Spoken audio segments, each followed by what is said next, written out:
এই ফ্যামিলি কার্ডটা আমরা ইনশাল্লাহ সরকার গঠন করলে বাংলাদেশে প্রায় 4 কোটি পরিবার আছে। ভোট দিয়া মেম্বার বানাইলেন ওই মোটকা পাটোয়ারি রে। হ্যাঁ কি করলো? দিল তো আপনাকে সবার কিডনি বেচা। আর কিছুদিন পর তো আপনাকে বিক্রিও বেচা দিব। তখন কি করবে? তুমি কি হাসা হাসে 10 লাখ টাকা পাইছো তো?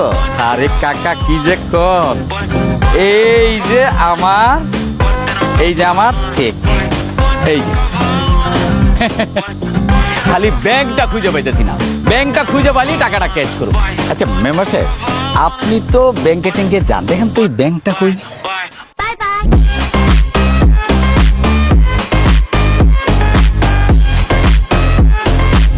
এটা কি হইলো? হালার পুতারা তো আমার সোনার ব্যাংকের চেক ধরে দিয়ে গেল, আমার মতো একটা শিক্ষিত লোককে বানায় দিয়ে গেল। আমি এখন কি করি? কি করবো আমি? কি করবো? আমার সব শেষ হয়ে গেল। এই ব্যাংকটা আমি চিনি। চিনোস? হ্যাঁ। কই ব্যাংক?